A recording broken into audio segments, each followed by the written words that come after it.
네, 솔로몬의 노래 2장이죠. 2절하고 3절 지난 시간에 배웠는데 잠깐 복습하고 오늘 4절 공부하겠습니다. 2, 3절 한번 펴보십시오. 예. 솔로몬의 노래.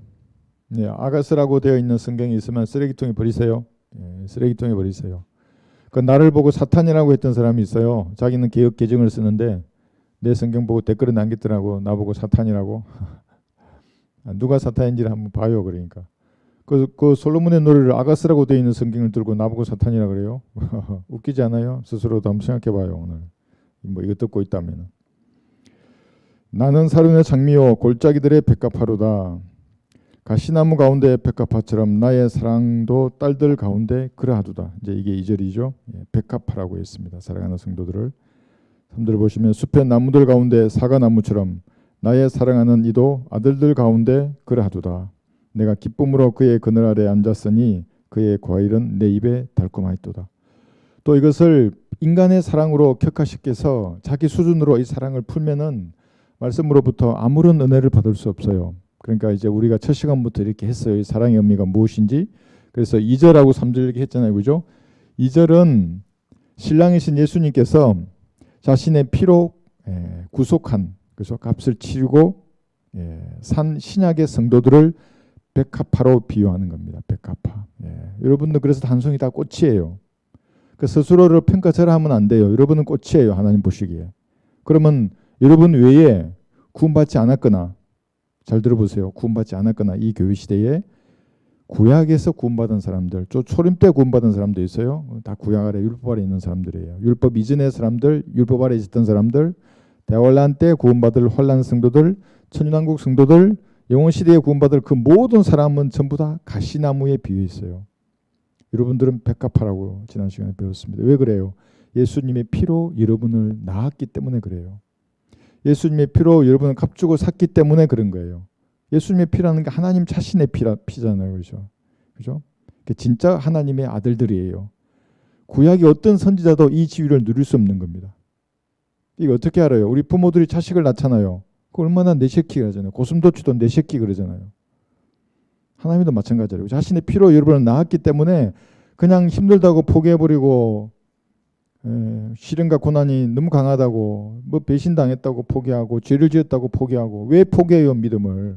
죄를 지으면 자박해서 버리면 되고 배신당했으면 예수님도 배신당하셨는데 그게 뭐라고 그게. 그럼 무릎으로 갈보리 앞으로 나가면 주님이 새 힘을 주게 돼 있어요. 그런데 여러분들이 백합화로 신랑이신 주님께서 부른다는 것을 잊으시면 안 돼요. 그게 이제 2절에서 우리가 배운 것이고, 그렇죠? 구원받지 않는 사람은 당연히 가시나무고요. 가시나무가 틱틱 타잖아요. 불 속에서. 그것처럼 그들의 결말은 영원한 불못이에요. 영원한 불못.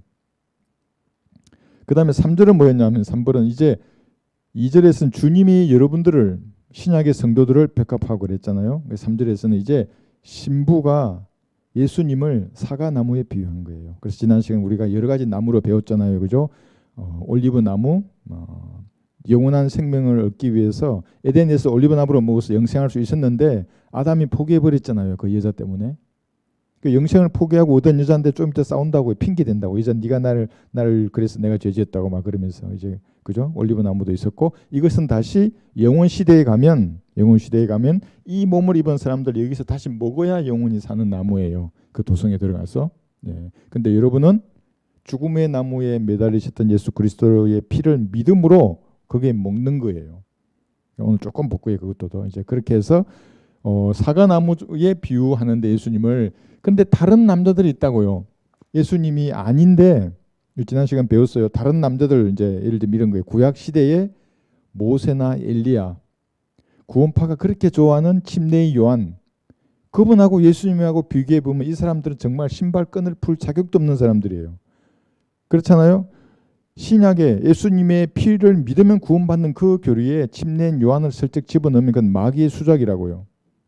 구원파는 전부 넘어갔다고요. 그 수작에. 왜 침례인 요한을 거기에 끼워 넣는 거예요? 그러면서 나보고 죄의 증가도 모르냐고. 죄의 증가를 말하려면 로마서 4장 5절을 이어가서 행함이 없어도 불경건한 자를 의롭다 하시는 그분을 믿으면 그의 믿음이 얻어여겨진다. 이 구절이 죄가 증가된다는, 의가 증가된다는 거예요. 무슨 안수로 해요? 아벨의 피로부터 보세요. 안수 출애굽기까지 안수 안 해도 양을 대속해서 계속 잡았다고요. 모르는 사람들이에요, 그죠? 그래서 그런 다양한 남자들, 구약 시대의 선지자뿐만 아니라 각종 우리나라의 교주들이 너무너무 많아요. 우리 집 주변에도 있어요. 내가 시간 되면 물어봐요, 성경을 이렇게. 시간이 바빠서 내가 그냥 지나가지만 답변 못한다고 그 사람들. 뭐 여자 하나님 어쩌나 그러고 뭐 신천지는 요즘 얼쩡 않더니만. 그 사람 이상한 사람들이고. 그런 수많은 교주들 얼마나 많아요, 우리나라에. 특히 그 교주들하고 예수님하고 비교해 보세요. 제가 지난 시간 뭐라 그랬어요? 그쪽은 전부 조화라고요. 조화. 아름답게 보이죠. 근데 쓰레기라고요. 그것은. 예수님은 영원히 지지 않는 한 송이 꽃이에요. 예수님도 백합화예요. 그러니까 여러분도 백합화거든요. 그게. 오직 예수님이에요. 그래서 여기 보세요. 이게 중보자 뭐예요? 디모데전서 2장 5절 보세요. 그래서 여러분의 마음속에 노래를 불러야 한다면 그 노래의 제목은 예수님이라고요. 오늘 우리 찬양도 했잖아요. 예수님. 디모데전서 2장 5절이에요. 어떤 사람, 어떤 할머니, 할아버지 뭐 내가 재림 예수라 그러고 여자 하나님이라 그러고 어떤 데는 뭐 아기를 보고 또 그렇게 하더라고요. 아기를. 전부 영적으로 마귀 들린 사람들이에요. 디모데전서 2장 5절에 보시면 하나님은 한 분이시오. 잘 보세요. 한 분이에요. 하나님. 엘로힘인데 한 분이에요. 하나님과 사람 사이의 중보자도 한 분이시니 곧 사람이신 그리스도 예수시라. 완전한 사람이신데 완전한 하나님이에요. 그러니까 이러니까 어떤 사람들은 예수님의 성품 중에 사람과 관련된 성품을 가지고 예수님이 피조된 신이라고 믿는 이단들이 있고 전부 지옥으로 가요. 그 사람들은. 완전한 하나님이신데 예수님의 신성이 있잖아요. 예수님만 또 온리 지저스 이렇게만 주장하는 사람도 있어요. 성령님도 있고 성부 하나님도 계신데. 그러니까 삼위일체를 모르는 사람들이에요. 근데 어쨌거나 오직 예수님이에요. 그 신부가 예수님을 이렇게 칭송하는 겁니다. 오늘 여기는 마리아를 잠깐 제가 넣어놨어요. 지난 시간에 마리아 안 해가지고. 마리아와 예수님을 비교하면 어떻게 되겠어요? 좀 찾아볼게요. 마리아. 사도행전 1장 여기 14절에 보시면 물론 가치가 없지만 성경은 너무나 명확하게 사도행전 1장 14절에서 비교 대상이 아니에요. 뭐지? 뭐 사랑이 많으신 은총이 많으신 마리아예요. 뭐 그런데 누가 마리아에게 빌라 그랬어요? 성경 어디에 그런 구절이 나와 있어요? 마리아는 똑같이 하나라고요. 여기 사도행전 1장 14절에서. 이들 모두가 여인들과 예수의 모친 마리아와 주의 형제들과 더불어 하나가 되어 기도와 간구에 전념하더라. 마리아가 중보자가 될 수 없다고요. 마리아도 기도한다고 여기서. 중보자로 기도하는 게 아니라 하나가 돼서 기도한다고요. 그럼 중보자는 누구예요? 오직 예수님이라고요. 근데 왜 마리아 은총이 많으신 마리아에 하면서 기도하는 거예요? 그럼 그 마리아는 누구예요? 하늘의 여왕이라고 하는 마귀라고요. 마귀라고요. 마귀. 여기 또 있어요. 누가복음 11장에 보시면 누가복음 11장 27, 28절. 누가복음 11장. 그러니까 집안에 그런 우상들 있잖아요. 동상을 세워뒀죠. 그럼 마귀의 형상이라는 그것이 마리아뿐만 아니에요. 달마대사부터 시작해서 얼마나 많은 마귀, 올빼미 벌써 올빼미. 제가 말했잖아요. 저녁하는데 올빼미 선물을 주더라고요. 난 그것도 모르고 뭔가 하고 집에 와서 뚜껑 풀어보니까 올빼미예요. 그걸 바로 버렸지 내가. 그거 왜 가지고 그런 걸 그리스도인이. 그죠? 커피 잔이나 주든지 하지. 참모들 중에 이상한 애가 있는 거예요. 그러니까. 누가복음 11장 27절을 보시면 주께서 이런 일을 말씀하고 계실 때 한 여인이 물속에서 목청을 높여 주께 말씀드리기를. 잘 들어보세요. 지금 마리아에 대해서 말하는 거예요. 당신을 낳은 태와 당신을 먹인 젖이 복이 있나이다 라고 하니, 그러니까 복되신 마리아여, 은총이 많으신 마리아여, 이것에 근거로 하려고 하니까 예수님 뭐라 그러셨어요? 그럴 줄 다 아시고 주께서 말씀하시기를 정녕 하나님의 말씀을 듣고 그것을 지키는 사람들이 오히려 복이 있느니라고 하시더라. 그러면 여러분들이 마리아보다 위에 있는 거예요. 그러면 가톨릭의 교리대로 한다면 여러분에게 기도해야지. 마리아보다 위에 있는데 여러분들이 오히려 복이 있다 그러잖아요. 근데 그렇게 하지 않잖아요. 그죠? 그러니까 중보자는 예수님밖에 없다고요. 어떤 사람 안 돼요. 뭐 어떤 사람은 선생이라 그러고 자기를, 어떤 사람은 진짜 재림한 예수라 그러고 뭐 성령, 성부, 성자라 그러고 전부 이거 마귀예요. 마귀. 성경을 모르니까 거기에 속았잖아요. 그죠? 그러면 버리면 돼요. 과거는 이제. 가장 이게 잊어버려요. 주께서 이제 눈 뜰 만한 시기가 되니까 눈을 떠서 보게 하시는 거예요. 그럼 돌아서면 돼요. 거기서.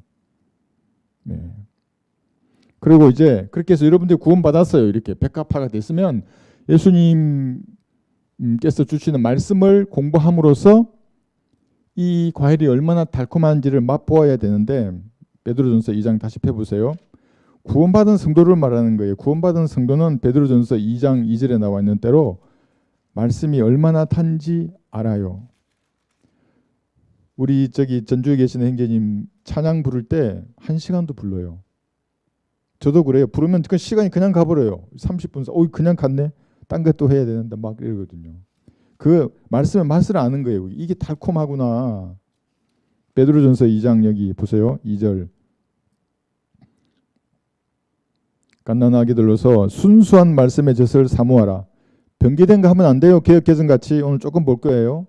뭐 삭제돼 있고 삭제돼서 뭐 예수님의 눈에 하늘 빠진 거예요? 예수님이 애꾼이에요. 그럼 애꾼은 누가 그렇게 만드는 거예요? 사탄이 만드는 거지 않습니까? 예수님 이빨이 빠진 거예요. 그러면 삼룡이처럼 오는 거 이렇게 맹구처럼 그 예수님이에요. 그게 거룩함이 없는 분인데 이빨도 빠뜨리고 눈알도 빠뜨리고 손가락도 빠뜨리고 그런 분이에요. 예수님이. 그런 성경을 두고 하나님을 믿는다고 그러면 그게 누구를 믿는 거예요 도대체? 그렇지 않아요? 그러니까 나보고 사탄이라 그러고 아주 웃기는 사람들이에요. 베드로전서 2장 여기 3절 보세요. 순수한 말씀에서 사모하라. 이는 너희가 그것으로 인하여 구원에 이르도록 자라는 게 아니라 그냥 영적으로 성장한다고. 이제 말씀을 공부해야 성장하게 됩니다. 말씀을 공부하지 않으면 성장을 못하면 바람 불면 언젠가는 떠나게 돼 있어요. 정말 떠나요. 그래서 이 성경 가지고 뭐 할렐루야 난리치고 뭐 진리를 발견했다고 좋다 그랬다가 좀 몇 개월 지나니까 퓨킹으로 가 있네. 저기 흥킹으로 가 있고 공부를 안 하니까 뭐 근기가 없는데 어떻게 이겨요? 마귀가 조금 이렇게 속닥속닥이면 그냥 그런갑다. 예. 여러분들은 이 말씀의 젖을 믿음으로 읽고 공부함으로써 주님의 그 사과, 그 달콤한 맛을 알아야 되는 겁니다. 여러분 사과 좋아하세요? 사과를 과일 중에는 최고의 과일로 봐요. 그래서 사과를 가까이 하면 의사가 멀어진다 그러지 않습니까? 사과를 드세요. 그만큼 하나님의 말씀을 먹어야 하는 겁니다. 어제 제가 중학교 2학년 학생을 구령했는데 나는 그런 학생들 구령하면 너무 좋아요. 왜냐하면 그 아이가 어릴 때부터 말씀으로 공부하잖아요. 중고등학교 시절을. 그럼 어떤 아이가 되겠어요? 한번 생각해 보세요. 저는 중고등학교 때 전혀 몰랐죠. 구원도 안 받았었는데. 그런데 구원받고 말씀으로 공부한다고 생각하고 몇 개월만 공부해도 엄청나다고요. 그 아이들의 영적인 진보가. 참 많이 내가 기대되는데 여러분들도 말씀이 줄 수 있는 그 달콤한 맛, 이 맛을 알아야 되는 겁니다. 왜 그러냐 하면 그것이 요한복음 6장 63절을 봐보세요. 요한복음 6장 63절. 왜 말씀의 맛을 보아야 되는가? 구원받은 사람을 말하는 거예요. 구원 안 받았고 구원에 확신도 없는 사람은 공부해봐야 소용없어요. 먼저 구원부터 받아요. 나는 죄인입니다. 하나님. 지옥에 갈 나 같은 놈을 지금 구원해 주십시오. 그렇게만 해도 구원받을 수 있어요. 갈보리를 쳐다보면 돼요. 거기서 모든 죄가 용서됐으니까. 그 사실을 믿으면 구원받는. 믿으면. 뭐 깨닫고 알고 이거 아니에요. 뭐 침례인 요한 나와가지고 뭐 제주 지옥에 가요. 그렇게 하면. 요한복음 6장 63절을 보시면 살리는 것은 영이니 영이 뭐예요? 말씀이라고 이게. 육은 전혀 무익하니라 내가 너희에게 한 말들은 영이요 생명이라. 기록된 주의 말씀 그리고 성경적으로 올바로 나누어 공부한 교리를 여러분에 말하잖아요. 구령할 때. 그 말이 사람을 살린다고요. 네, 그렇게 해서 여러분들이 이 달콤한 과일의 맛을 알아야 하는 겁니다. 그런데 나보고 어제 사탄이라고 했던 그 사람들은 뭐예요? 애꾸눈이 애꾸눈. 앞니가 빠졌다고요. 2개 중에 하나가. 얼마나 이상한 사람이에요. 그 사람 그죠? 불쌍한 사람이지 사실은. 잘 보살펴줘야죠. 계획개정성에는 그거 없어요. 없음이라고 돼 있다고요. 아예 없애버렸지. 없음이란 구절까지도 없애야지. 왜 없음이라고 해놨어요. 거기에. 없어진 것에 대한 그 구멍난 권위를 아까 애꾸눈 그랬잖아요. 그 눈을 지가 하려고 하는 거예요. 그게. 빠진 이빨을 지가 탁 붙여가지고 권위를 행사하려고 한다고요. 인간이, 교단이, 목사가, 박사가. 제 말을 알아들으시겠죠 여러분. 그러니까 그 하나님 보시기 얼마나 파렴치한 자식이에요. 하나님의 이름으로 장사하려고 한다고 그러니까 기록된 말씀을 믿는 믿음을 행사하게 해야 돼요. 성도들에게. 그래야 어디에 있든지 믿음으로 싸워서 이길 거 아니에요. 어디에 있든지. 근데 그 눈 살짝 펴고 지가 그 눈이 돼가지고 나를 쳐다보라고 돈이나 긋고 성도들을 이렇게 구속이나 하고 나쁜 사람들이 전부 다. 가장 나쁜 사람들이에요. 마태복음 17장 21절. 자, 나보고 사탄이라고 한 그 사람한테 내가 돌려준 말이에요. 마태복음 17장 21절. 그러나 이런 종류는 기도와 금식에 의하지 않고는 나가지 아니하느니라고 하시더라. 그런데 왜 개혁 개정 성경뿐만 아니라 그쪽 교회의 필사본에는 왜 기도와 금식이란 단어를 삭제시키고 거기다가 또 뻔뻔스럽게 없음이라고 해놨어요. 아니 그러면 21절 전체를 없애버렸는지 없는 줄 모르게. 그러면 사람들이 성경에 권이라도 줄 거 아니에요. 그 변기된 성경이더라도. 근데 눈을 살짝 빼놓고 지가 눈이 하는 거예요. 나를 쳐다봐라 그러고. 기도를 안 하면 어떻게 돼요? 기도를 안 하면 수다쟁이가 된다고요. 하나님 앞에 기도하지 않으면 누구한테 말해요? 사람한테 말하게 돼 있어요. 막 수다 떤다고요. 어떤 사람 보면 3시간 동안 자기 말만 해요. 내가 끼어들 말이 없어요. 기도하지 않는 사람이에요. 그러니까 그 성경을 봐도 기도와 금식에 의하고는 나가지 아니한다 그러는데도 아이고 눈깔이 좀 빠지면 어때? 목사가 내 눈깔인데 이렇게 하는 거예요. 그게.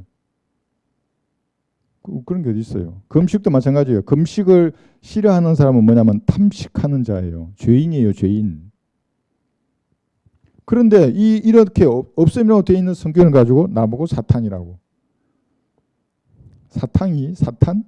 아이고 그래서 내가 점잖게 얘기해 줬어요. 그렇게 하지 말라고. 성경 구조를 개혁 개정하고 우리 한글 킹제임 성경을 비교라도 해보세요. 과연 어떤 성경이 우리가 근본 교리라고 하는 그러한 것들을 높이는가? 예수님의 십자가의 그 부활의 피를 높이고 주의 이름을 온전히 보존하고 동정녀 탄생이라든지 예수님의 지상 재림, 그다음에 휴거라든지 성경이 영원히 보존된다든지 하는 그런 기본적인 교리들은 누가 높이는지 봐요. 그냥 이렇게 교리를 하나도 모르더라도. 그러니까 구원을 안 받았거나 구원 받아도 눈이 멀었기 때문에 모르는 거예요. 요 정도만 하고 진도 나갑시다. 예. 솔로몬 노래 2장 4절에 보시면 2장 4절 아주 오늘 재밌는데 솔로몬의 노래 2장 4절 보시면 그가 나를 잔치집으로 안내하였으니 내 위에 나무끼는 그의 깃발은 사랑이었도다 그래요. 잔치집이잖아요. 그러니까 여러분 죄인을 의인으로 대접할 사람은 세상에 없어요. 그러니까 주님께서 죄인을 초청할 때 갈보리 십자가로 이끌 때에는 여러분이 너무나 잘 아는 어떤 육신적인 요소에 호소하는 거예요. 그게 뭐냐 하면 첫 번째가 사랑이에요. 두 번째가 음식이에요. 등 따시고 배부른다는 얘기 하죠. 어르신들이. 등 따신 게 뭐냐면 사랑이에요. 배부른 게 음식이잖아. 이 두 가지로 호소한다고 사람들에게. 야, 네가 갈보리의 피로 죄가 씻어지면 사랑도 받고 음식도 배부르게 먹는 거야. 이거 사람이 금방 이해한다고요. 그게. 그래서 죄인을 초청할 때에는 이렇게 사랑과 음식으로 비유해서 많이 말씀하신다고요. 여기 하는 그래 놨죠. 이게 식탁이잖아요. 식탁. 식탁에 사랑이라는 깃발을 꽂고 여러분을 앉게 초청한다고요. 너무 좋잖아요.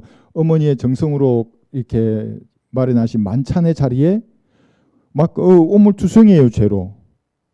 그런데 깨끗이 씻기시고 갈보리의 피로 거기 앉아서 광야에서 식탁을 마련해서 먹게 하신다고 주님이. 그게 얼마나 좋아요. 그런 비유로 죄인들이 알아듣게 말하는 거예요. 그래서 이끄신과 호소는 음식과 사랑으로 죄인들에게 존귀한 사람으로 대접한다. 이 말을 주님이 계속하고 계세요. 여러분 존귀하고 싶지 않으세요? 존귀한 사람 얼마나 좋아요. 뭐 찬양도 하더만요. CCM 어쩌고 하면서. 존귀하려고 그러면 갈보리에서 흘리신 피로 자기 죄를 씻어야 한다고요. 거기에 무릎 꿇었던 적이 있어야 돼요.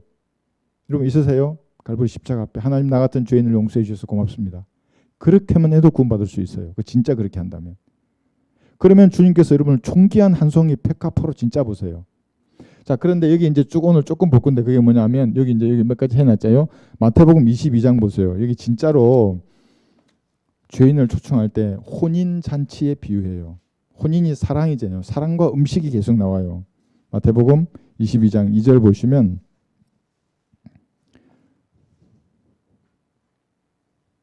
4절부터 볼게요. 4절. 다시 그가 다른 종들을 보내면서 말하기를 초대받은 자들에게 말하라. 보라, 내가 만찬을 준비하였고 내 소와 살찐 짐승을 잡았으며 또 모든 것이 준비되었으니 혼인식이 오라고 일렀느니라. 이거예요. 혼인식 사랑이잖아요. 그죠? 앞에 보세요. 소도 잡고 살찐 짐승도 잡고 멧돼지도 잡고 막 얼마나 좋겠어요. 막 좋아하는 고기 다 있는 거예요, 거기. 그 사랑도 있는, 그러니까 사랑에 굶주린 사람은 갈보리를 쳐다보게 돼 있다고요. 진짜 사랑이에요. 이기적인 사랑에 굶주린 인간들은 평생 그러다가 지옥에 가요. 근데 진짜 이타적이고 숭고한 사랑을 마음에서 갈망하는 사람은 갈보리의 사랑을 듣는 순간 즉시 영접해요. 그 사람. 나 그 사랑 받고 싶다고. 주님이 프로포즈 하신다. 내가 왜 거부하이노? 나 같은 죄인을 위해서 속죄 제물이 되신데 받아들이시는 거거든요. 그런데 5절 보세요. 그러나 그들은 개의치 아니하고 어떤 사람들은 자기 밭으로 또 어떤 사람들은 장사하러 가시며 이렇게 하면서 6절 보세요. 남은 자들은 그 종들을 붙잡아 모욕을 주고 죽였느니라. 초림 때 그대로 했어요. 이렇게 구약 때도 계속 선지자들 죽였고 예수님 오신데 예수님마저 죽였어요. 이제 교회 시대는 여러분들이 선지자처럼 은혜의 복음 외치는데 모욕하고, 예? 도활란 때가 되면 이제 우리가 올라가고 없지만 이 땅에 남아서, 예? 행위로 이렇게 하는 사람들, 혼란 성도들 또 죽일 거예요. 그 사람들이. 예. 모욕하고 살해하는 거. 7절 보세요. 7절. 왕이 이 말을 듣고 분노하여 자기 군대를 보내어 그 살인자들을 죽이고 그들의 성읍을 불살라 버렸느니라. 여러분 이게 그냥 예수님이 비유를 들어서 이때의 상황만 말하는 게 아니에요. 여기 해놨죠. 이게 보세요. 어디로 가요 이게. 예수님의 지상 재림이에요. 지상 재림하시면 진짜 이것보다 수만 배는 더 혹독하게 역습하는 부대의 부대장으로 해놨어요. 지상 재림하실 때는 오세요.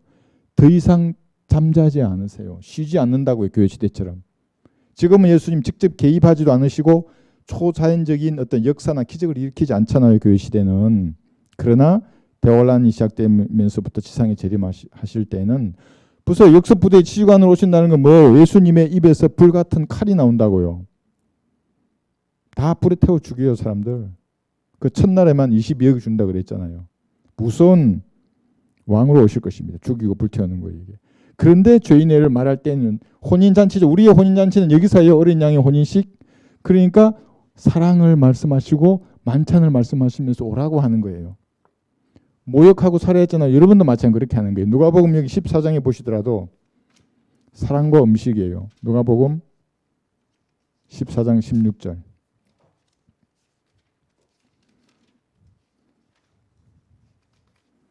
제가 늘 말씀드리잖아요. 그죠?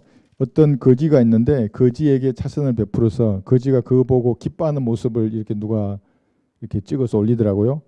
난 항상 그거 보면 가슴이 뭉클해요. 나가 거지였는데 주님이 저를 씻기시고 음식을 주셨다고요. 여러분 그런 간정이 없었으면 뒤돌아봐야 돼요. 내가 언제 어떻게 구원받았는가.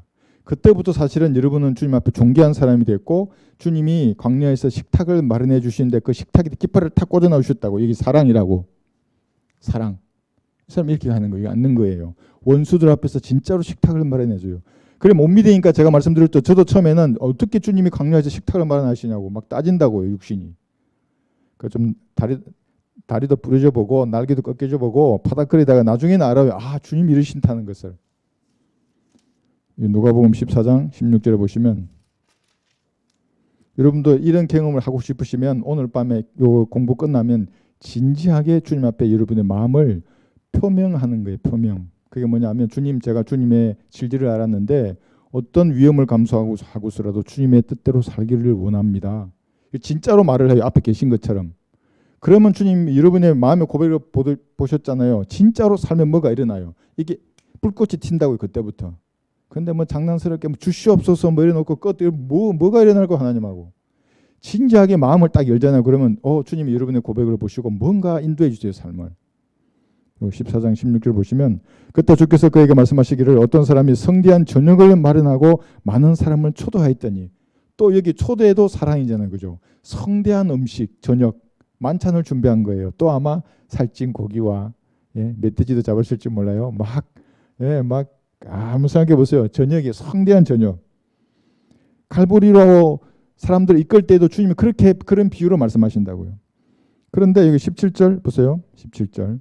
식사 시간이 되어 초대한 사람들에게 자기 종을 보내어 말하기를 오소서 이제 모든 것이 다 준비되었나이다 라고 하였으나 그게 그 말이에요. 갈보리의 피를 여러분들이 설명할 때 사람들에게 그냥 오세요. 모든 것이 다 준비되었어요. 거기 주님이 만드신 저녁을 드실 수 있는 초대장이에요. 이게. 그래서 나중에 그래요. 예수님께 뭐라 하시냐면 너희들은 내 저녁을 맛볼 수 없다고 말해요. 그러니까 모든 것이 준비하셨다고. 자신의 피값으로 모든 것을. 그러니까 마귀도 함부로 와서 아니 안 됩니다. 저 인간 지은 죄가 이렇게 많은데 어떻게 혼인식에 들어가서 그 기빈 대접을 받으면서 그런 대우를 받을 수 있습니까? 하면 예수님께서 내 피로 그 값을 이미 지불됐다고. 그렇게 드신 저녁을 맛보게 하시는 거거든요. 그죠? 여기 보세요. 24절 보시면 내가 너희에게 말하노니 전에 초대되었던 그 사람들은 아무도 내 저녁을 맛보지 못하리라고 하니라 하시더라. 여러분들은 맛보실 거예요. 어린 양의 혼인식에서. 모르겠어요. 어떻게 차려주실지는. 그러나 하나님이 마련한 그 혼인 잔치에 어떤 사람도 토를 못 따는 거예요. 아유 음식이 너무 부족해서 난 배고파 죽겠네. 집어서 라면 끓여 먹어야지. 이게 말이 안 되잖아요. 그죠? 그런데 음식이 뭐 아유 좀 이거 뭐 내가 땅에 있을 때 먹은 것보다 못하네. 이런 말도 아닐까요? 그러니까. 정말로 성대한 저녁이네요. 그래서 내가 어떤 분의 그 어떤 목회자의 가난한 목회자의 글을 제가 봤는데 이제 굶어 죽게 됐어요. 자기가 마지막 한 끼 남은 거예요. 그거는 안 먹고 냉장고에 넣어주는 거예요. 왜냐하면 사람들이 이 인간이 배고파서 하나님 안 먹여서 죽었단 말 안 듣게요 하기 위해서 남겨두고 자기는 셋째 하늘에 가서 주님 주신 만찬을 즐길 거라고. 여러분 그런 믿음이 있으세요? 그게 그리스도인이라고 하는 겁니다. 진짜로 셋째 하늘에서 만찬을 준비하시는 겁니다. 주님은.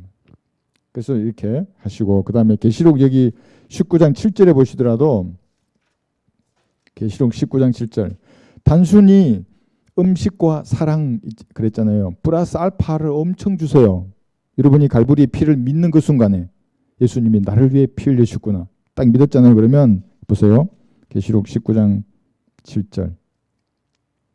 자, 휴거돼서 올라가는 거예요. 여기 있어요. 그리스도의 심판성을 지나고 어린 양의 혼인식을 할 그때를 말하는 거예요. 지금 계시록 19장 7절. 기뻐하고 즐거워하며 그분께 종기를 돌리세. 이는 어린 양의 혼인식이 다가왔고 사랑이잖아요. 또 여기도 이게. 그의 아내도 자신을 예비하였습니다.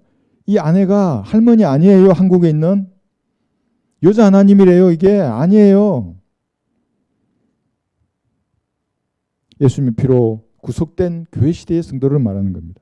이제 그녀에게 허락하사 정결하고 흰 세마포를 입게 하셨으니 세마포는 성도들의 의라 그랬잖아요.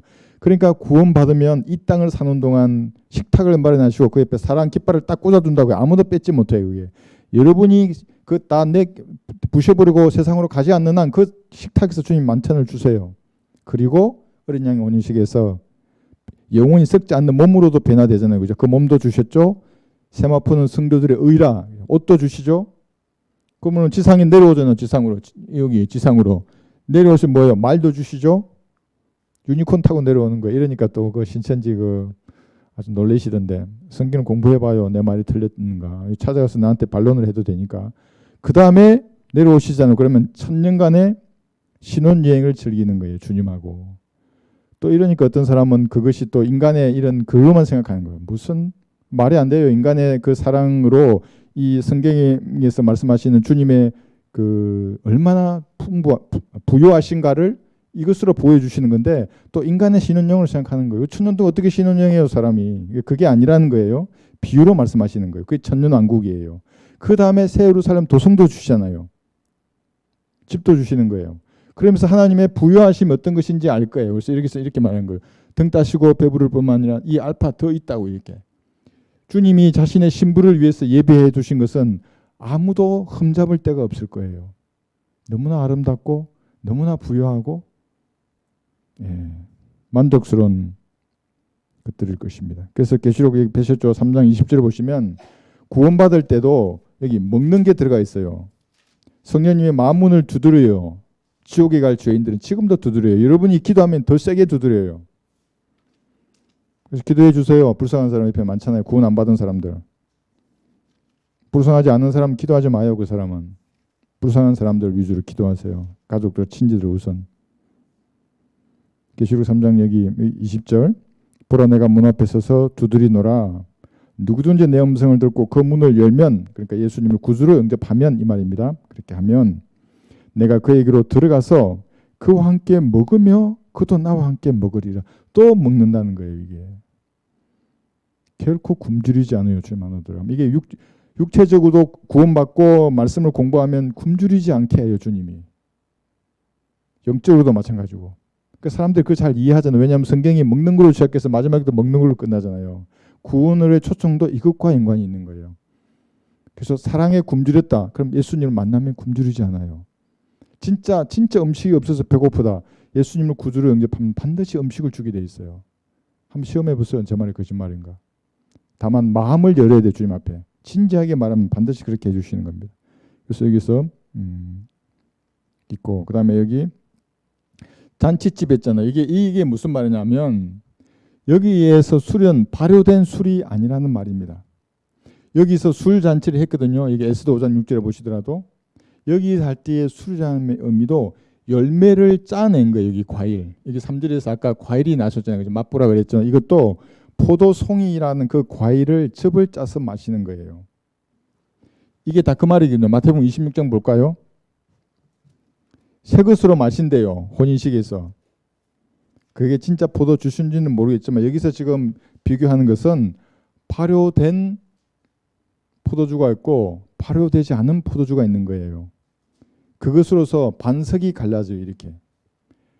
그러니까 발효된 술 가지고 주에 만찬 하잖아요. 그들은 성찬식이라 그러잖아요. 그것은 전부 반석이 뭐예요? 사탄이에요. 또 여러분 너무 심했다 그러려는가? 성경은 그래요. 정말 사탄의 반석 위에 선 교회가 있고 예수님 락이잖아요. 그죠? 페트라라고 하는 그 예수님의 반석 위에 세워진 교회가 있다고요. 이 보세요. 마태복음 26장 29절. 마태복음 26장 29절. 내가 너희에게 말하노니 이제부터 내가 너희와 함께 잘 보세요. 나의 아버지의 왕국에서 새 것으로 마시는 그날까지 이 포도 열매에서 난 것을 마시지 아니하리라. 요거 읽어보면 발효되지 않은 거잖아요. 그죠? 포도 열매에서 이 포도 열매에서 난 것이에요. 그러니까 열매를 즙으로 짠 것을 마셨다고 예수님은. 단 한 번도 발효된 술을 마신 적도 없고, 예, 뭐 항아리에 새독이나 알코올을 해가지고 뭐 예수님 주당이에요. 이 새 드럼통이나 해가지고 준 거예요. 술 먹으라고 사람들한테. 그래놓고 성경에는 술 취하지 말라 여기서 방탕한 것이 뭐 성령으로 충만한 그러신 거예요. 이건 위선자죠. 그러면 예수님 그런 분 아니라. 그래서 발효된 술을 먹지 않아요. 주에 만찬할 때. 먹으면 가톨릭의 누룩, 거짓 교리를 시행하게 되는 거예요. 그뿐만 아니라 수많은 가톨릭의 누룩을 프로테스탄트라 말은 가톨릭에 대항해서 나왔다는 총파잖아요. 뭐 감리교, 장로교 뭐 이런데 왜 가톨릭의 누룩을 시행하는 거예요? 그러니까 그거는 반석이 다른 거예요. 반석이. 내 말이 아니에요. 이게 반석이 다른 거예요. 그러니까 그리스도인들을 물론 술 먹는다고 구원을 잃어버리지 않아요. 근데 술 딱 마시는 순간에 성령님은 그 사람에게 역사할 수가 없어요. 술 드셔보는 분은 알잖아요. 예? 그러니까 술 먹지 말라는 거예요. 성령의 능력으로 살아야 되기 때문에. 아니, 술 먹으면 기분 좋고 이러는데 성령님 왜 역사하겠어요? 역사한다고 한들 그 사람이 성령님의 능력을 제대로 말할 수 있겠어요? 해가 꼬여가지고 성령님이 아이고 얘야 뭐 지옥이 어쩐데 뭐라 그 말이 되겠어요? 그게 역사하지 않아요. 그러면 그래서 불쾌하다고요. 구원받은 사람이 술을 마시면 불쾌해져요. 이걸 몇 번 경험해 보면 이제 안 먹게 돼 있다고요. 그죠? 예. 마태복음. 그래서 발효되지 않은 포도주입니다. 이게 여기 해서 이게 나중에 시간 되면 찾아보세요. 이게 새 포도송이 포도즙을 짜는 거예요. 여기 포도즙을 짜서 파로의 잔에 즙을 짜주면 그 즙을 마시는 거야. 요거를 놔뒀다가 바로 시켜서 알코올로 먹는 게 아니에요. 예수님은. 그렇게 되면 다른 반석이 되는 거예요. 신명기 32장 한번 보세요. 신명기 32장 31절.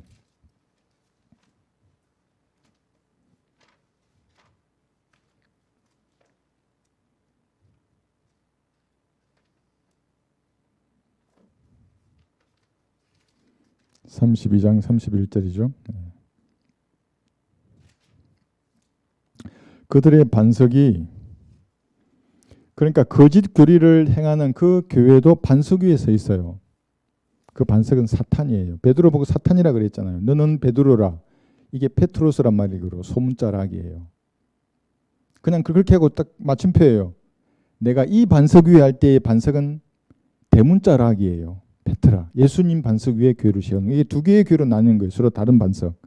그들의 반석이 우리의 반석과 같이 아니함을 우리의 원수들까지로 스스로 판단한도다. 그들의 포도나무는 소돔의 포도나무요. 참 포도나무를 그대로 모방했다고요. 고모라의 들에서 나온 곳이라. 그들의 포도는 쓸개 포도니 그 송이들은 쓰며 그들의 포도주는 용의 독이요 독사들의 지독한 독이라. 이거를 주의 만찬이라고 먹고 있어요. 알코올을. 그렇게 먹으면 그러니까 부족한 게 2차로 또 나가는 거예요. 이 얘기도 제가 들었어요. 뭐 그거 하는데 알코올 맛을 해가 봤어요. 그 나가서 또 2차로 하자는 거예요. 그게 어떻게 성도라고 할 수 있어요. 그죠? 독사들의 독이에요. 그런데 우리 예수님이죠. 우리의 반석은 예수님이거든요. 그죠? 예수님이시죠. 참 포도나무예요. 완전히 다르죠. 그죠? 그리고 걔들이 먹는 것은 용의 독이고 독사들의 독이지만 우리는 요한복음 4장 보세요. 영원한 생명에 이르는 샘물이 되는 걸 마시는 거예요. 참 포도나무에서 나오는 그거. 요한복음 4장 보세요. 14절. 그러니까 여러분이 죽음의 나무에 매달리신 예수님을 구주로 믿는다는 말의 의미가 이거예요. 반석이신 예수님이 쪼개지심으로써 영원한 생명에 이르게 한 그 샘물을 마신 거예요. 값없이. 은혜로. 교회 시대 성도만 말하는 겁니다. 그래서 백합화라고 하는 겁니다. 다른 시대 성도들은 먹을 수 없어요. 값없이. 요한복음 4장 14절. 내가 주는 물을 마시는 사람은 누구든지 영원히 목마르지 아니하리라. 그러나 내가 그 사람에게 주는 물은 그 사람 안에서 영원한 생명으로 솟아오르는 샘물이 되리라고 하시더라. 살리는 것은 영이죠. 이 말씀 예수님의 피로 죄가 용서되었다는 것을 믿으면 영원한 생명으로 이르는 샘물을 마시게 되는 거예요. 이러니까 어떤 이단들 보니까 샘물을 팔아요. 이거 영생수라고. 한 병에 돈도 비쌀 것 같아요. 막 영생수를 팔아요. 그러니까 육은 전혀 무익하다 그랬잖아요. 그 영생수도 팔고 찢겨진 살, 빵, 또 포도주 그것도 이렇게 먹어야 영생을 얻는다고 생각하는 사람도 있다고. 이것이 살리는 것은 영이라고 그렇게 예수님 말씀하시도.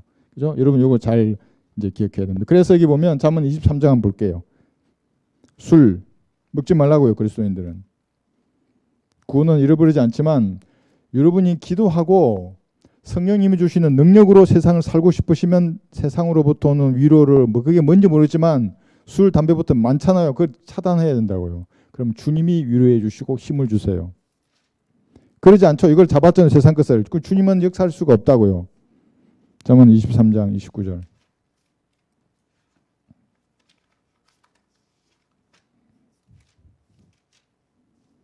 그 어떤 목사 나왔더라고요. 데이비드 창가.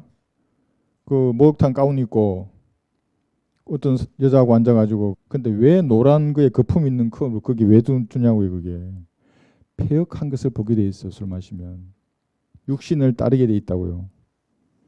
잠언 23장 29절. 화가 누구에게 있느냐? 슬픔이 누구에게 있느냐? 다툼이 누구에게 있느냐? 불평이 누구에게 있느냐? 까닭 없는 상처가 누구에게 있느냐? 충혈된 눈이 누구에게 있느냐? 술에 빠진 자들에게 있으며 혼합된 술을 찾아다니는 자들에게니라. 그래 폭탄주가 여기서 나오잖아요. 성경에. 칵테일.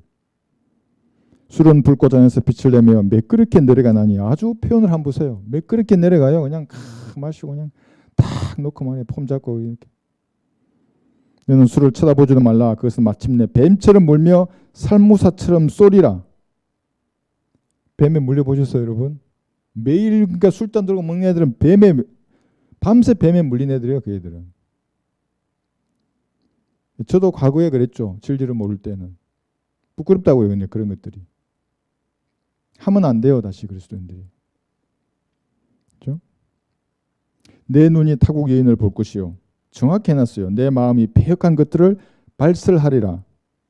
정녕 내가 바다가 한가운데 누운 자 같을 것이요 돛대 꼭대기에 누운 자 같으리라. 내가 말하기를 사람들이 나를 쳤어도 나는 아프지 아니하였고 그들이 나를 때렸어도 나는 강박이 없었도다. 내가 언제 깨어날까? 내가 그것을 다시 찾으리라 하리로다. 이게 정확히 성령으로 충만한 그리스도인의 자세예요.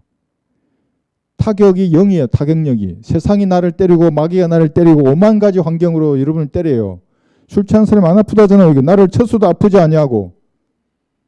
물론 그것이 아무런 느낌이 없는 건 아니에요. 주님 앞에 아랠 때 나를 유래해 주신다고요. 그러니까 바로 복원된다고요. 그것이. 감각이 없어요. 그러니까 마귀가 아이고 겁이 나서 도망가는 거예요. 그런 성도들에게. 그러니까 여러분 성령으로 충만하셔야지 생각하지 마세요. 그래서 이걸 전체를 보면 주님께서는 만찬을 위해서 신부인 여러분들을 본향으로 데려가시는 겁니다. 그래서 과일 바로 된 게 아니라 그 포도나무에서 난 거예요. 새 것으로 마시는 그날 어떤 형태인지는 모르지만 어린 양의 혼인식이 하늘나라에서 일어날 것입니다. 자, 요거 한번 볼까요? 이 그림. 이 그림이 뭐냐면 이 새 포도주를 이제 성령님에 비유하는 겁니다. 그래서 이 병에 들어 있다가 여러분 예수님을 구주로 영접할 때 그 사람 안에 들어가는 거예요. 믿을 때 들어가는 거예요. 또 이때 이전에 초림 때 있었던 여러 가지 상황, 사도행전 7장 이전이나 아직 은혜의 봉이 존착되기 전에 뭐 숨을 쉬면서 받고 안수하면서 받고 또 그죠? 침례 받을 때 받고 이런 것들 성령 받는 게 아니라 나중에는 믿을 때 그죠? 예수님을 구주로 영접할 때 성령님을 받거든요. 그러면 힘이 되는 거예요. 그것이 여러분들에게. 그래서 열매를 맺는데 첫 번째 열매가 사랑이에요. 성령의 열매. 그죠? 갈라디아서 5장 22절에 나와 있는 사랑, 기쁨, 화평이잖아요. 첫 번째 사랑이에요. 이 사기화, 사랑, 기쁨, 화평 쭉 9가지 열매 중에 사랑, 기쁨, 화평은 뭐예요? 개인이 바뀌는 거예요. 사람이 제일 먼저. 그 다음에 다른 사람에게 대하는 태도나 자세가 바뀌고 마지막으로 하나님을 믿는 그 태도와 자세가 바뀌게 돼 있어요. 그런데 이 사랑을 못한다고요. 구원받지 않은 사람들은. 가짜로 구원받은 척하는 사람들. 그래서 첫 번째 특징이 이기적이에요. 욕심쟁이라고요. 아주 주기를 싫어해요. 이걸 커버하려고 오히려 베푸는 사람도 있어요. 그러다가 그 악한 양심이 탁 드러나게 돼 있어요. 이상하네 이 사람. 그러게 나온다고요. 그죠? 그래서 사랑이라고 하는 겁니다. 그래서 여기 식탁에서 사랑을 꽂아놨다고 여기에 사랑. 기쁨, 화평 여러 가지 깃발이 있는데 사랑이죠. 성령의 첫 번째 열매를 탁 꽂힌 겁니다. 그죠? 시편 볼까요? 여기 성령님께서 여러분을 붙드시는 겁니다. 시편 55편 22절. 그래서 개인적으로 성경을 가르치고 할 이제 시간을 제가 하고 있는데 시간 되시는 분들은 이렇게 조를 짜서라도 공부를 이렇게 시간 구애되지 않고 이렇게 했으면 좋겠는데 여기 보죠. 시편 52편 22절. 너의 짐을 주께 맡기라. 그리하면 그가 너를 붙드시고 의인이 흔들리는 것을 결코 허락하지 아니하시리라요. 여러분은 행위를 어떤 것을 행해서 의인이 된 게 아니라 그죠? 이건 구약의 의예요. 가시나무들의 전부 다 예수님의 의가 여러분에게 넘어간 거예요. 여러분의 죄는 예수님에게 넘어갔고 예수님을 구주로 영접할 때 그죠? 의인이 흔들린 것을 결코 허락하지 아니하시라요. 그러니까 여러분 기도할 때 성령님 여러분을 붙드시는 거예요. 흔들리지 않도록. 갈 때예요. 갈 때. 여러분 갈 때세요? 기도해요. 주님 앞에. 믿음 위에 굳건히 서게 해주십시오. 주님. 말 빨리 하지 말고 천천히. 그러니까 여러분도 여러분이 하는 말을 듣는다고요. 제가 흔들리지 않게 해주십시오. 기록된 말씀을 믿는 그 믿음 위에 설 수 있도록 좀 역사해 주십시오. 제가 어떻게 인생을 살아야 하는 것입니까? 이렇게 하나하나 여러분 생에 이런 문제들, 갈등들을 얘기하는 거예요. 주님 앞에. 붙드신다고요. 그러면. 기도하지 않아요. 그럼 뭐 힘들다고 세상으로 나오고 그러면 계속 흔들리게 돼 있어요. 베드로전서 1장 5절에 보시면 보호했어요. 이렇게. 베드로전서 1장 5절. 성령님이 그렇게 하시려고 하는 겁니다. 베드로전서 1장 5절에서. 그러니까 백합화 그러면 꽃이잖아요. 그럼 아무나 와서 꽃을 따버리고 막 쓰레기 던지고 그러면 어떻게 해요? 그죠? 막 꽃이 지저분해질 거 아니에요. 보호하세요, 주님이. 너희는 마지막 때에 나타내리고 예비하신 구원을 얻기 위하여 믿음으로 말미암아 하나님의 능력으로 보호받고 있느니라요. 네. 구원받은 사람을 말하는 거예요. 갈보리 피를 구원받고 진리의 지식으로 말씀으로 공부해서 이렇게 주님을 위해 살고자 하는 사람들은 그 보호하심이 더 강도가 세요. 그러니까 전혀 구원만 받고 아무것도 공부 안 해. 보호하심의 강도가 낮아요. 이제.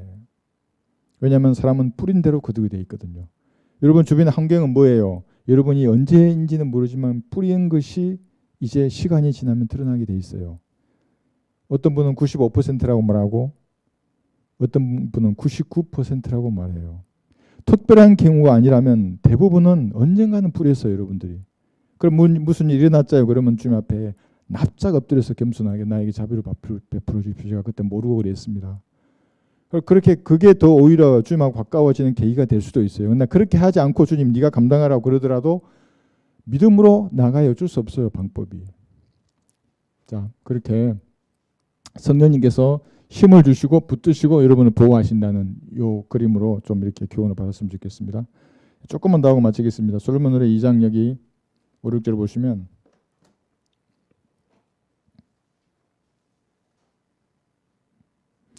이 장 5절이 이거예요.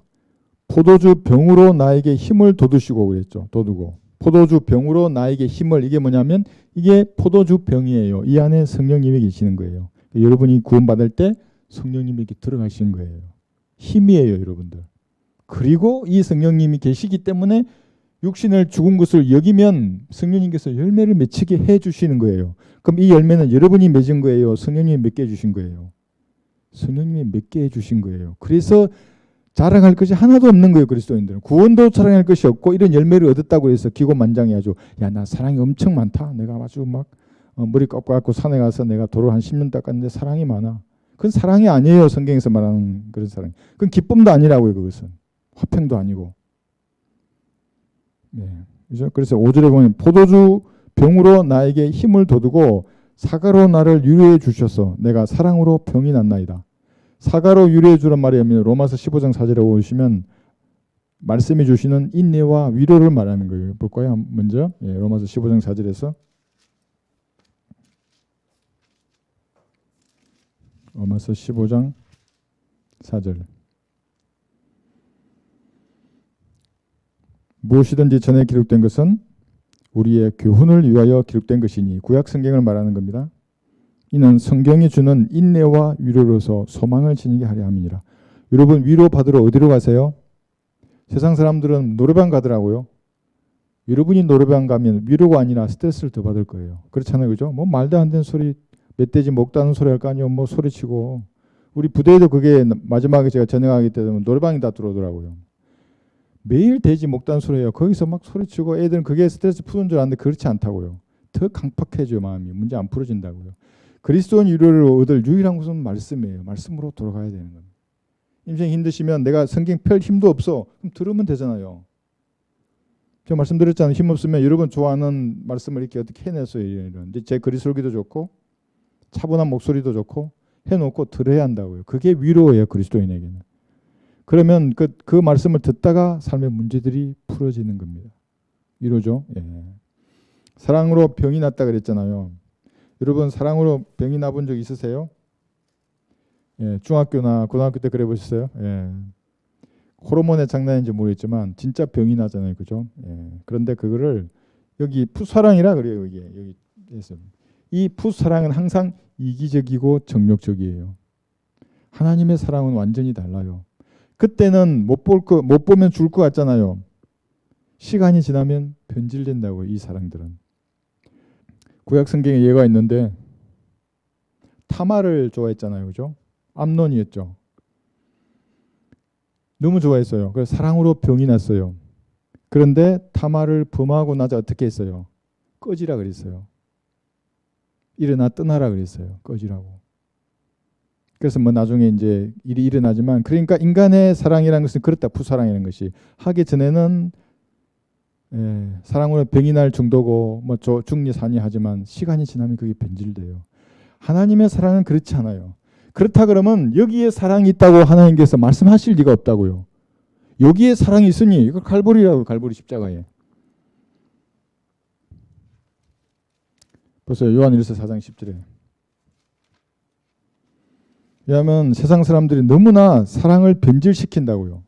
숭고한 사랑이 뭔지 모르게 만들어요. 막 그게 사랑 같게. 풋사랑인데 전부. 이게 뭐예요? 퍼피러버가 강아지 사랑이에요. 강아지가 하는 사랑. 인간이 하는 게 아니라고요. 이 풋사랑은. 요한일서 4장 10절 보시면 여기에 사랑이 있으니 우리가 하나님을 사랑한 것이 아니요 그분이 우리를 사랑하시고 그의 아들을 우리 죄들을 인한 화목 제물로 보내신 것이라. 갈보리에만 사랑이 있어요. 숭고한 사랑이에요. 그러니까 이 사랑을 거부하면 어떠한 사랑도 말할 자격이 없다고요. 가짜예요. 그 인간 입에서 나오는 말들은 전부. 내 말이 아니라 성경이 그렇게 말씀하시는 거예요. 그 숭고한 사랑을 거부했다는 말은 그 안에 뭐가 있다는 거예요? 이런 사랑이 있다는 거 이게. 자기는 인정하지 않지만 성경이 그렇게 말씀하시는 거예요. 강아지 사랑을 가지고 있다고요. 그럼 강아지 아시죠? 귀엽긴 하지만 강아지라고요. 그건 강아지의 사랑은 강아지의 사랑이에요. 하나님은 그렇지 않아요. 이거 보세요. 로마서 5장 6절에 보시면 여러분이 죄인이었을 때 여러분을 사랑하셨어요. 로마서 5장 6절에서 8절. 그래서 사랑이 굶주리고 사랑이 메마르고 이런 사람들은 갈보리의 십자가를 보면 꽃처럼 피어난다고요. 난 너무 좋았어요. 막 군대에 거친 생활하고 있는데 나를 위해서 그렇게 예수님 사랑하셨다고 얼마나 좋아요 그게. 5장 6절 보시면 우리가 아직 연약하였을 때 그리스도께서 때가 되어 경건치 아니한 자들을 위하여 죽으셨느니라. 나 같은 사람 위해 죽으셨어요. 죄인의 우두머리라고. 이걸 인정하지 않는 사람은 갈보리의 피가 그에게 아무런 힘도 발휘하지 못해요. 잘난 인간한테 예수님의 피가 왜 능력을 발휘하겠어요. 경건치 아니한 자들이라고 칭해대요. 주님 앞에. 나는 불경건한 죄인입니다. 하나님 나는 마귀의 자식입니다. 이렇게. 그런데 저를 위해서 이렇게 피 흘려주심으로 저를 구원해 주셔서 감사합니다. 이렇게 하는 거거든요. 의인을 위하여 죽으려는 사람이 거의 없고 선한 사람을 위하여 죽음을 무릅쓰는 사람이 간혹 있을지 모르지만 우리가 아직 죄인이었을 때 그리스도께서 우리를 위하여 죽으심으로써 하나님께서는 우리를 향한 그의 사랑을 나타내셨느니라. 여러분 자신이에요. 이게. 여러분 이름을 넣어도요. 여러분을 향한 하나님의 사랑이 나타난 거예요. 갈보리에서. 그죠? 그 인류를 향한 이래놓고 자기는 쏙 빼요. 나는 아니라고. 나는 그렇게 불금에 연근하지 않다 그러면 구원받을 수 없는 사람인 겁니다. 그래서 마지막 이거예요. 예루살렘의 딸들아. 요거는 이제 뺄게요. 다음에 하기로 하고 2장 7절을 하고 끝낼게요. 준비했는데 솔로몬의 노래 2장 7절 보세요. 오 너희 예루살렘의 딸들아 내가 노루들과 드레암 사슴들로 너희에게 부탁하노니 그가 원하기까지는 내 사랑을 흔들지도 말고 깨우지도 말라. 이 말의 의미는 여기 그냥 두 가지로 했어요. 신랑이 예루살렘의 실제 딸들 이스라엘에게 경고하는 거예요. 교회를 깨우지 말라. 얼마나 시기해요. 사실은 유대인들이. 우리가 하나님을 사랑하고 마음을 다해서 찬양하고 이런 것을 보면. 그 다음에 예표적으로는 교회가 이스라엘에게 경고하는 거예요. 주님께서 준비가 되기 전에 재림하실 준비가 되기 전에 깨우지 말라. 그 말인데 사실 지금 이스라엘의 상태가 소돔과 고모라거든요. 물론 대환란 딱이 가득 차겠지만 준비하실 그 때가 되기 전에 깨우지 말라 이 의미로 볼 수 있는데 더 우리가 교훈을 얻어야 될 것은 이거예요. 깨우지 말라 그러면 지금 교회 시대는 주님께서 잠자고 계십니까? 쉬고 계시는 것 같잖아요. 대환란 때의 주님의 활동과 비교할 때 재림 때의 활동, 그죠? 비교하면 교회 시대는 쉬고 계시는 거예요. 뭘 준비하고 계세요? 지금 셋째 하늘에서 그러면 주님은 역습을 준비하고 있어요. 역습이란 뭐냐면 빼앗긴 군대 용어예요. 빼앗긴 땅을 회복하기 위해서 부대가 들어가서 그 내 땅에 들어와 있는 적을 섬멸하는 전쟁이거든요. 그 전쟁의 형태가 역습이라고 하는 거예요. 그러니까 교회 시대는 보세요. 물론 주님은 주무시지 않아요. 여기 했잖아요. 주무시지 않지만 비교했을 때 그렇다는 거예요. 대환란 때나 재림 때를 비교해서 교회 시대는 주님이 쉬고 계시는 겁니다. 그래서 이렇게 초자연적으로 개입하시거나 막 산들이 이 산 보고 저 산에 빠지라 그러면 빠지지 않는다고요. 그런데 대환란 때가 되면 사도의 표적을 다시 행해요. 14만 4천이. 그러면 그들은 적그리스도를 피해 도망다니면서 이 사람들을 빠져서 바다에 빠져라 하면 진짜 빠져요. 그때는. 그리고 사도들의 표적을 다 행할 거예요. 거짓 선지자들도 불이 하늘에서 내려오게 하잖아요. 그때는. 그러니까 혼란의 시대는 지상 재림인데 아직 교회 시대에는 그런 초자연적인 개입이 없어서 하나님의 허용하시는 뜻 가운데서 무대 뒤에서 섭리적으로 역사하세요. 지금은. 그것을 잠자고 계시거나 쉬고 계신다고 표현하는 겁니다. 한번 볼까요? 히브리서 10장 보시면 그래서 어떤 분 그러잖아요. 왜 주님이 가만히 계시냐고. 때가 되면 등장할 거예요. 역사의 주 무대에. 역습 부대의 지휘관으로서 우주의 정상에서 말 타고 오세요. 이게 시리아 다마스커스에. 지상 재림하실 거예요. 그건 때가 아니에요. 아직은. 한 명이라도 구원받게 하기 위해서. 히브리서 10장 12절 보세요. 히브리서 10장 12절. 이분은 한 번의 속죄제를 영원히 드린 후 하나님의 오른편에 앉으셔서 그 후로는 그의 원수들을 자기 발판으로 삼으실 때까지 기다리시느니라요. 기다리고 계신다고요. 또 볼까요? 히브리서 4장 10절. 그러니까 먼저 주님 걱정하지 말고 그 사람의 구원부터 걱정해야 돼요. 죽어서 지옥에 갔는데 왜 자꾸 예수님에게 못다한 질문은 백부자 심판에서 다 하게 될 겁니다. 히브리서 4장 10절. 그의 안식에 들어간 사람은 하나님께서 자기 일에서 쉬신 것 같이 그도 자기 일에서 쉬었느니라. 갈보리 십자가에서 속죄제를 지내시고 쉬고 계세요 지금. 나중에 여러분 데리러 오실 때부터 일하시죠, 그죠? 그 위에서 그리스도의 심판석과 어린 양의 혼인식 하시고 지상에 재림하시면 진짜로 이거 보세요. 시편 78편 잠에서 깬 자 같아요. 이제 용사처럼 외치실 거예요. 시편 78편 65절. 지금 제가 인용한 이 구절을 어떤 이단 사이비에서 풀어줄 수 있겠어요? 신천지에서 풀겠어요? 어떻게 풀어요 그들이? 시편 개혁개정 성경 그런 사람들이 풀겠어요? 이빨 빠진 성경 가지고 눈알이 빠진 애꾸 성경 가지고 시편 78편 65절.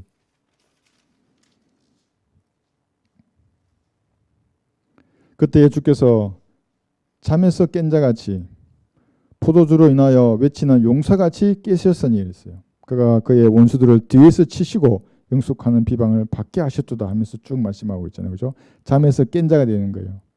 이사야 51장 9절에서도 깨소서라고 말합니다. 이사야 51장 9절. 오 주의 팔이여 깨소서 깨소서 힘을 내소서 옛날처럼 옛 시대처럼 깨소서 라합을 자르시고 용을 상하게 하신 분이 주가 아니시나이까. 예. 그래서 대혼란을 그치고 예수님 재림하시면 그때 잠에서 깬 용사처럼 움직이실 것입니다. 그래서 여기 보시면 제가 조금 그려놨죠. 지옥을 통째로 지상에 올려놓는다는 말의 의미가 대환란 후 3년만은 그렇게 될 거예요. 지금 전무후무한 일들이 지구에 일어날 거예요. 대환란부터 지상재림, 민족들의 심판에까지 무서운 일들이 일어날 겁니다. 잠에서 깬 자같이. 깨우지 말라 그랬잖아요. 하나님 영원히 잠자는 거 아니에요. 우리가 올라가고 나면 이 땅 위에서 무서운 일들이 일어난다고 여기 해놨죠. 그죠? 무엇을 생각하든지 그 이상의 일들이 일어나요. 여기 해놨어요. 몇 가지 중에 뭐가 무서울까요? 뭐 인공지능 이런 거는 장난이에요. 뭐 뉴스 보니까 미국에서는 전투기도 인공지능으로 움직이더라고요. 그 무기 통제권을 인공지능에게 주느냐 사람이 갖느냐 이거 가지고 하더라고요. 뭐 그건 문제가 아니고 UFO라고 하는 미확인 비행 물체가 이제 확인될 거예요. 그러면서 새로운 종들이 지구에 등장하는 겁니다. 이것만 해도 얼마나 무섭겠어요. 그 다음에 천사들의 3분의 1도 떨어지죠. 무서운 일들이 이때 일어나요. 초자연적인 일들이 지금 교회 시대는 일어나지 않지만 주님이 쉬고 계시니까 대환란 때부터는 다 일어날 거예요. 이런 것들이. 그죠? 남아서 구경하고 싶으면 남는 거예요. 우리는 셋째 하늘을 가서 구경하는 겁니다. 그죠? 예, 역습부대 얘기했잖아요. 그죠? 역습부대의 말의 의미가 여기 시리아 다마스커스로 주께서 오실 텐데 이 부대에 실제 세상 전투하는 역습부대장들에게 이렇게 한 게 전투를 과감한 돌격이에요. 역습부대는. 속도, 목표를 파괴해서 적의 중심을 뒤흔들어요. 전투할 의지를 잃어버리게 만든다고요. 무섭고 두려움에 떨어서 미치게 만들어요. 적들을. 그래서 역습부대 지휘관은 무조건 돌격해 목표를 보고 다수 피해가 있더라도 그래야 그 역습부대의 내 적이 두려움 속에 마비돼 버린다고요. 봐주고 할 게 없어요 그때는. 그래서 우리가 내려올 때 이 의미 기갑부대의 지휘관처럼 기병대의 지휘관이잖아요. 그러니까 예수님도 무서운 왕으로 내려오시는 겁니다. 지상 재림하실 때. 그죠? 여기서. 오늘 여기까지 공부하겠습니다.